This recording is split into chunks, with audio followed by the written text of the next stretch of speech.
Hello बच्चों। आज मैं बात करूंगा concept of physics. S C Verma sir की किताब है। पहला चैप्टर है इंट्रोडक्शन टू फिजिक्स। इसमें ऑब्जेक्टिव फर्स्ट सोल्व कर रहे हैं। ऑब्जेक्टिव फर्स्ट में सिंगल ऑप्शन करेक्ट होती है, इसमें मल्टीपल नहीं होती है। आपके पास ये बुक होगी और आप इसको जानते भी हैं।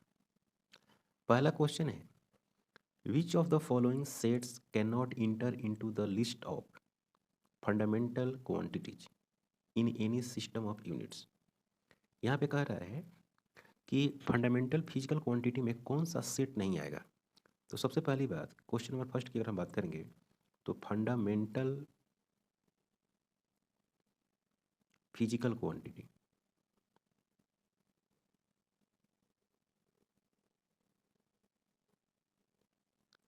क्या होती है? Length, mass and time. अब इस ऑब्जेक्टिव में पहला ऑप्शन देखिए, फर्स्ट ऑप्शन, इसमें लिखा हुआ है लेंथ, मास, वेलोसिटी। तो लेंथ भी है, मास भी है, लेंथ है, मास है। अब वेलोसिटी को ब्रेक करेंगे तो क्या होगा? लेंथ बटे टाइम। तो आ गया ना, length mass time.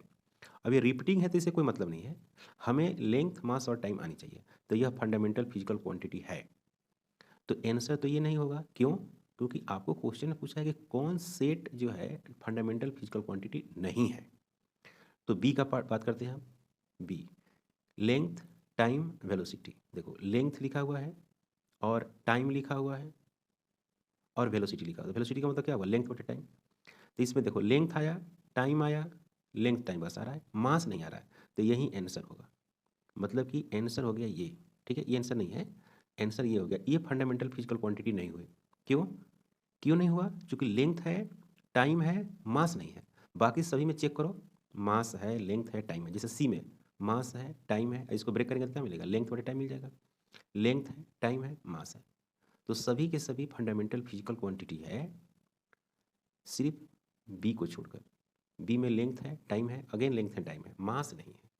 Correct. Question number 2, a physical quantity is measured and the result is expressed as nu, where u is the unit used and n is the numerical value. If the result is expressed in the various units, then मतलब कि number में और unit में relation है ना, इस तरह से आपको दे रखा है ऑप्शन। तो मैं यहाँ कर रहा हूँ क्या बात, कि जैसे कोई भी आप वैल्यू लिखते हैं, सपोज कि एल इजिकल टू आपने लिख दिया 100 मीटर। 100 क्या लिख दिया? मीटर। इसी को आप लिख सकते हैं 100 × 100 सेंटीमीटर, मतलब इतनी सेंटीमीटर हुआ। तो इसका मतलब ये हुआ कि 100 जो मीटर है वो 10,000 सेंटीमीटर के बराबर है। इसका मतलब हुआ कि ये नंबर n1 है और ये यूनिट u1 है, और ये नंबर क्या है? n2 है, और ये यूनिट क्या है? u2 है। तो जब भी इस तरह की क्वांटिटी होती है तो आप आराम से लिखते हैं N U equal to constant. और कांस्टेंट को अगर हटाना चाहते हैं तो कुछ इस तरह से लिखते हैं 1/u। मतलब इसका ये हुआ कि अगर नंबर बढ़ता है तो यूनिट घट क्या होती है? घटती है। यूनिट घटने का मतलब हुआ कि metre greater than centimetre. Metre बड़ा है, सेंटीमीटर छोटा है, इसका कहने का मतलब ये हुआ। तो इस हिसाब से अगर आप ऑप्शन देखेंगे तो आपको ऑप्शन क्या मिलेगा? डी। तो पहला का था बी और दूसरा का हो गया D option. Correct. Okay, next question है। बहुत अच्छा क्वेश्चन क्वेश्चन है, ऐसे क्वेश्चन बहुत अच्छे क्वेश्चन में आते हैं। अब इसको आप थोड़ा सा ध्यान से देखो क्वेश्चन को।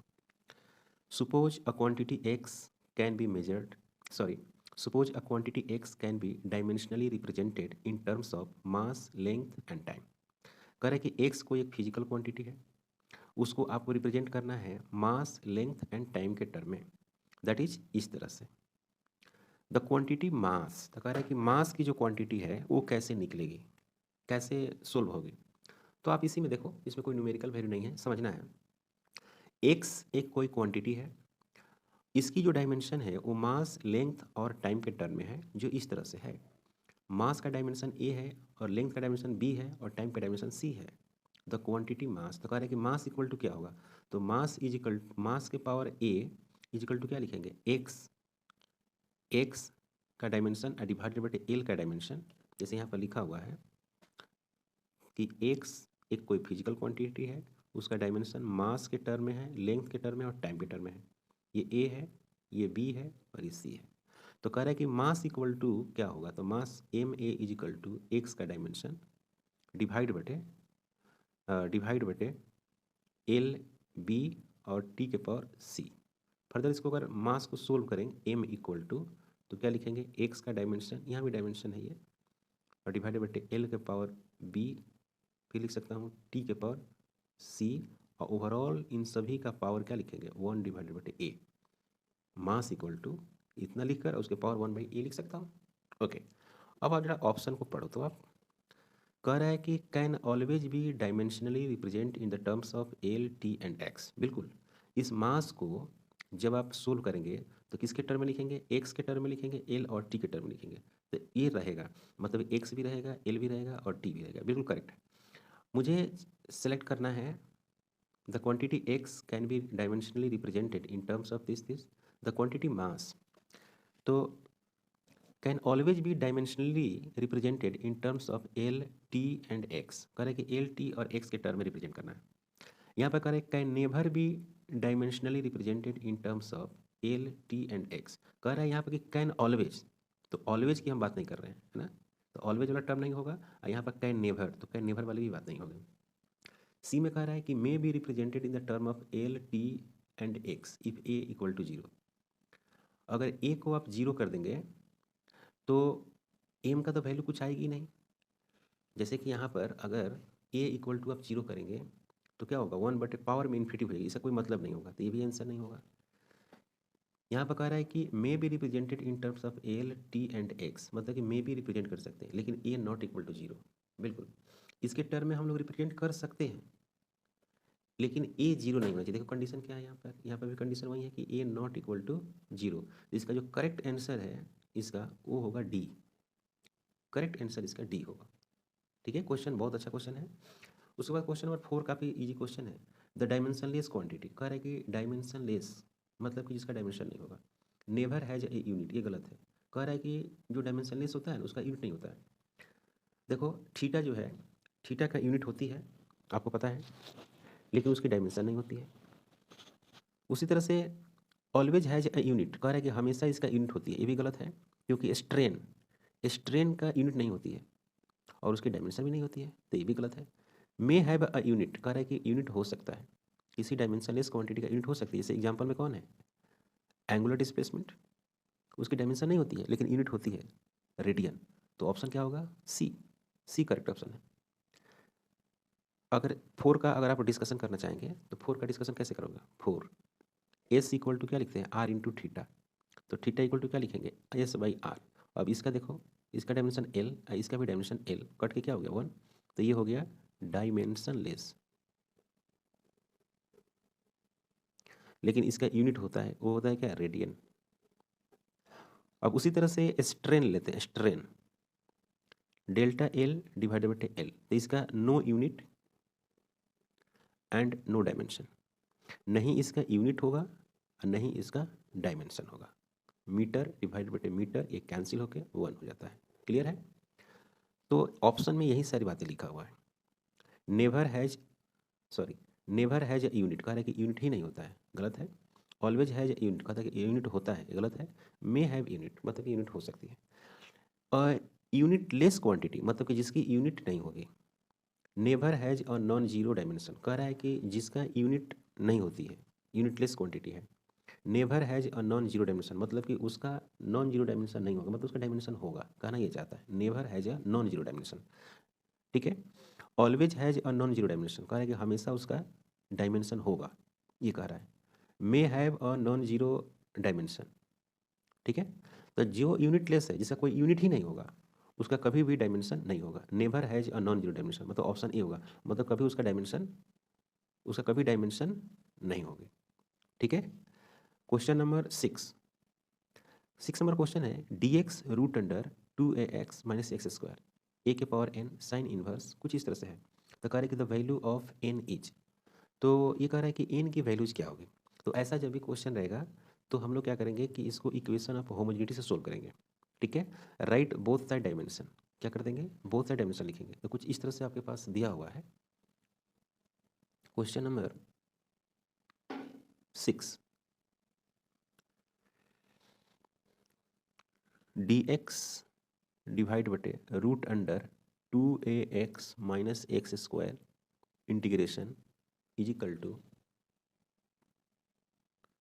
a के power n sine inverse x divide बटे a माइनस 1। ये सवाल है। अब आप देखो dx लेंथ है तो इसकी डायमेंशन कितनी होगी, l। इंटीग्रेशन सिंबल से कोई मतलब नहीं है। यहाँ पर a लेंथ है, x भी लेंथ है, तो L square minus L square, 2l square minus L square, तो ये कितना होगा, l का स्क्वायर अंडर रूट। यहाँ पर क्या हो जाएगा, l के पावर n हो जाएगा।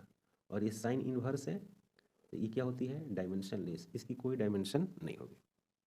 तो इंटू 1, ठीक है। इसको सोल्व करेंगे तो क्या मिलेगा, l के पावर 1 और नीचे में भी क्या है, l के power 1 is equal to l के पावर n। इसको सोल्व करेंगे तो l के power 0 is equal to l के पावर n। तो n इक्वल टू क्या होगी, 0। n की वैल्यू आ गई 0। कहने का मतलब है कि यहाँ पर वैल्यू a होगा, 0 आंसर आएगा। क्लियर है। अब है इसका ऑब्जेक्टिव में पार्ट सेकेंड, कह रहा है कि द डायमेंशन m l के पावर -1 t के पावर -2 में करेक्टली रिप्रेजेंटेड। अब यहाँ देखिए इसमें मल्टीपल ऑप्शन हो सकती है। क्या हो सकती है, मल्टीपल ऑप्शन। सेकेंड जो पार्ट्स होता है उसमें मल्टीपल ऑप्शन होता है। तो m l के पावर -1 और t के पावर -2 की जो डायमेंशन होगी, यहाँ पर आप लिख सकते हैं ऑब्जेक्टिव सेकेंड, ऑब्जेक्टिव सेकेंड का पहला कुछ इस तरह से दिया हुआ है, m l -1 t -2। तो अगर प्रेशर आप लिखते हैं, प्रेशर फोर्स डिवाइड बटे एरिया, इसका डायमेंशन हो जाएगा m l t -2 डिवाइडेड बटे l का पावर 2। इसको सोल्व करेंगे तो मिलेगा m l के पावर -1 t के पावर -2। तो एक तो ऑप्शन यहाँ पर मिल गया। देखिए ये क्वेश्चन है, तो एक तो प्रेशर मिल गया। अब सबको चेक करना होगा, लीनियर मोमेंटम को चेक करिए। तो P इज इक्वल टू होती है m इंटू वी। तो ये हो गया m l t -1। तो ये ऑप्शन नहीं होगा। ओके, चेक करिए एनर्जी पर इंटू वॉल्यूम, मतलब कि एनर्जी डिवाइड बाई वॉल्यूम। तो एनर्जी डिवाइड बाई वॉल्यूम को अगर हम चेक करें तो क्या मिलेगा, एनर्जी का होगा m l के पावर 2 t के पावर -2 डिवाइडेड बाई वॉल्यूम का होगा l के पावर 3। तो सोल्व करेंगे तो मिलेगा m l -1 और t -2। तो देखिए ये भी ऑप्शन मिल गया। तो एक तो ऑप्शन सही है, work done by the force. तो वर्क डन का तो ये नहीं होता है, तो ऑप्शन हो गया आपको सी और डी। तो जो पहला सवाल है इसका आंसर है सी एंड डी। नेक्स्ट क्वेश्चन है, ये आप क्वेश्चन आप इसको वैसे ही सोल्व कर सकते हैं, आप डायरेक्ट बता सकते हैं। चूज द करेक्ट स्टेटमेंट्स और डायमेंशनली करेक्ट इक्वेशन में भी करेक्ट, मतलब कोई एक डायमेंशनली करेक्ट इक्वेशन है वो सही इक्वेशन हो सकती है, सही बात है। और डायमेंशनली करेक्ट इक्वेशन में भी इनकरेक्ट, कोई डायमेंशनली करेक्ट है तो वो इनकरेक्ट भी हो सकती है। इसको थोड़ा एक्सप्लेन करता हूँ। देखिए कह रहा है कि अगर कोई इक्वेशन है, जैसे मान लीजिए 2 नंबर है, जैसे v इज इक्वल टू क्या है, u प्लस ए टी है, तो ये सही इक्वेशन है। और इसका डायमेंशन देखिए सही आएगा, एल टी -1, ये भी स्पीड है एल टी -1, और एक्सेलरेशन का क्या होगा एल टी -2, और टाइम का क्या होगा t। अब इसको सोल्व करो तो एल टी -1, यहाँ पर लिखेंगे एल टी -1, फिर यहाँ लिखेंगे एल टी -1, तो ये हो गया एल टी -1, फिर ये हो गया एल टी -1। तो ये डायमेंशनली करेक्ट हुआ, इक्वेशन भी करेक्ट है, डायमेंशन भी करेक्ट है। अब देखिए ओवर और इसी को देखिए, v is equal to U divide बटे 2, ठीक है, 7/3 a इंटू टी। तो ये भी इक्वेशन गलत है, इक्वेशन गलत है, लेकिन इसका डायमेंशनली जो है वो करेक्ट होगा। L T -1 plus L T -2 expression का लिखेंगे और इसका लिखेंगे t। तो देखो ये हो गया dimensionally correct.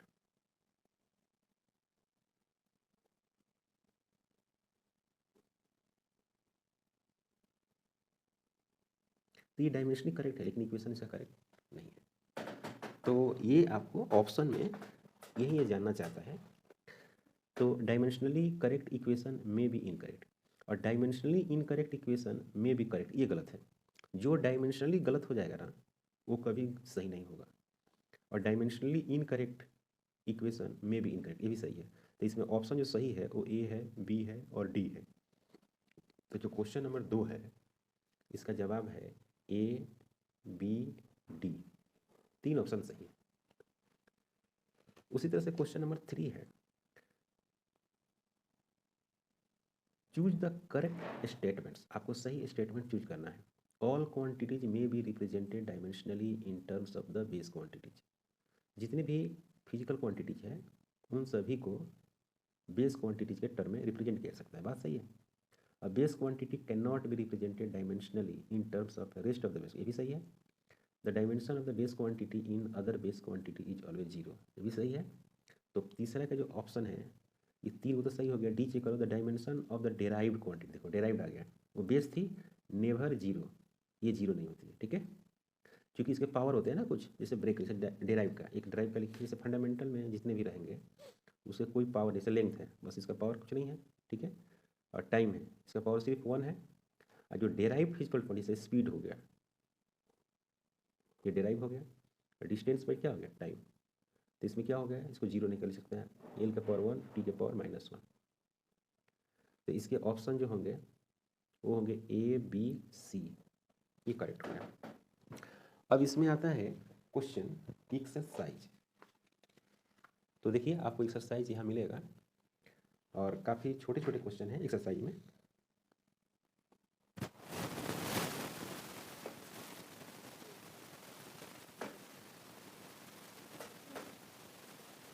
Find the dimension, exercise में है, पहला है find the dimension of linear momentum, frequency and pressure. Exercise में पहला क्वेश्चन लीनियर मोमेंटम है,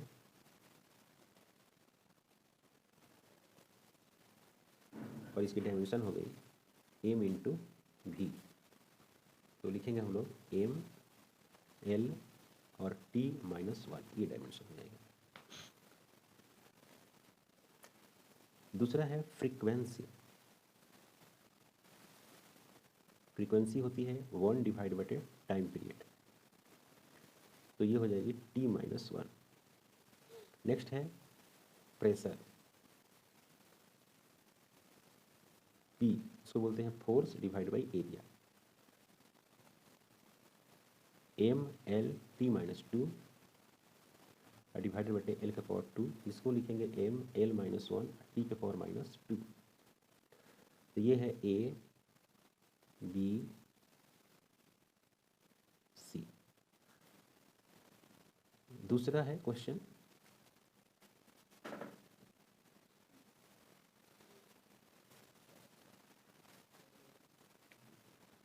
दूसरा नंबर में है find the dimension of angular speed, angular acceleration, torque end moment of inertia. आपको कैलकुलेट करना है। ए में है एंगुलर स्पीड, तो एंगुलर स्पीड का फार्मूला होता है θ2 - θ1 डिवाइड बाई t2 - t1। इसको सोल्व करेंगे तो ओमेगा का डायमेंशन इजिकल टू, इसका कोई डायमेंशन नहीं होती है तो इसको 1 लिख देंगे, और इसका t होता है, तो ये हो जाएगा आपको t के पावर -1। बी में है एंगुलर एक्सेलरेशन, तो ये होता है अल्फा, ये होता है ω2 - ω1 डिवाइड बटे t2 - t1। ये हो जाएगा t -1 और ये हो जाएगा t, तो ये मिलेगा क्या, t के पावर -2। तो अल्फा की जो डायमेंशन हो गया वो t के पावर -2 है। उसके बाद आपको सोल्व करना है वो है टॉर्क, सी में है टॉर्क। टॉर्क को लिखते हैं r इंटू एफ, तो r की हो गई l, एफ का हो गया m l t -2। सोल्व करेंगे तो मिलेगा m l के पावर 2 t के power -2।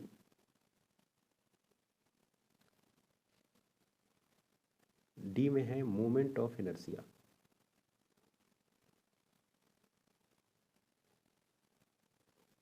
I equal to mr², I का डायमेंशन, मास का डायमेंशन और r का डायमेंशन। तो मोमेंट ऑफ इनर्शिया की जो डायमेंशन होगी वो हो गई m l के पावर 2। क्लियर है? तो ये है आपको यहाँ पे क्वेश्चन नंबर 2 का जवाब। ए में है एंगुलर स्पीड, बी में है एंगुलर एक्सेलरेशन और सी में है टॉर्क और डी में है मोमेंट ऑफ इनर्शिया। नेक्स्ट क्या है क्वेश्चन देखिए।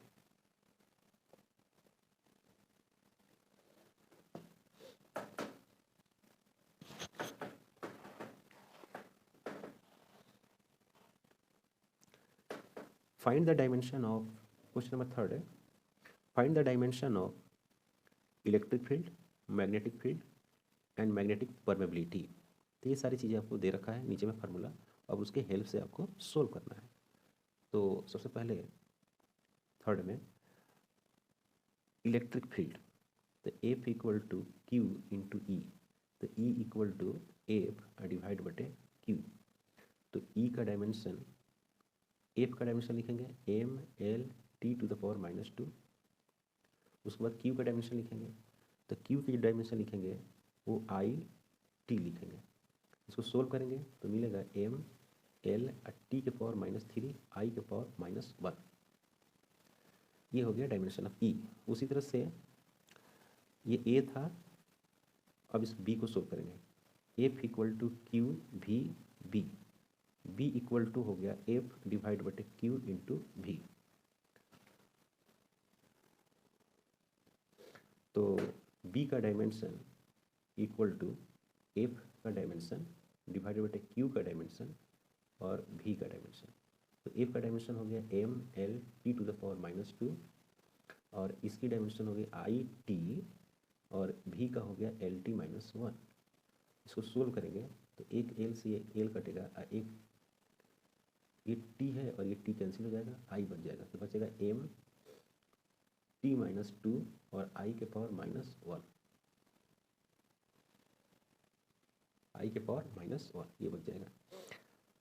सी में आपको पता करना है magnetic permeability, mu 0 I divide बटे 2a, हमको इसको सोल्व करना है। तो mu naught equal to B into 2a divide बटे आई। तो mu naught equal to B का डायमेंशन ये रहा, इसको रखेंगे M T -2 I -1 divide by, यहाँ पर ए को लिखेंगे एल डिवाइड बटे आई। इसको सोल्व करने के बाद मिलेगा M L T to the power -2 I to the power -2, हाँ यही होगा, ये बन जाएगा रिजल्ट। क्लियर है? कोई डाउट? ओके। नेक्स्ट क्वेश्चन है question number 4, find the dimension of electric dipole, magnetic dipole. Electric dipole और मैग्नेटिक डाइपोल का निकालना है और यहाँ पर वैल्यूज दे रखा है।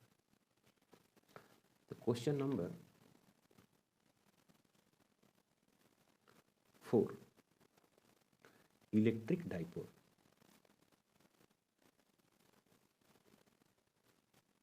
तो P equal to Q into A, तो P और Q का हो गया I इंटू टी डायमेंशन और A हो गया लेंथ, तो इसको लिखेंगे I T और L।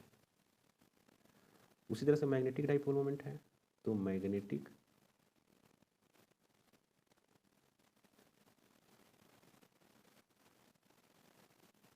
डाइपोल मोमेंट एम से सिंबल देते हैं और आई इंटू ए लिखते हैं, I for current A for area. तो magnetic dipole moment M equal to I और इसका हो गया एल के पावर 2, एरिया का डायमेंशन होगा एल के पावर 2। क्लियर है? Question number 5, question number 5, find the dimension of Planck's constant h from the equation E equal to H new, where E is the energy and nu is the frequency. Equation आपको दे दिया है और उसी equation के help से आपको solve करना है। E equal to H nu, H is equal to E divide बटे न्यू, एच का डायमेंशन और एनर्जी का डायमेंशन एम एल के पावर 2 टी के पावर -2 डिवाइड बटे टी के पावर -1। अब इसको सोल्व करेंगे तो क्या मिलेगा, एम एल के पावर 2 टी के पावर -1, ये हो गया आंसर। क्लियर है? तो आज हम लोग सोल्व किए हैं ऑब्जेक्टिव 1, ऑब्जेक्टिव 2 और एक्सरसाइज। तो एक्सरसाइज में हम लोग क्वेश्चन नंबर 5 तक सोल्व किए, क्वेश्चन नंबर 5,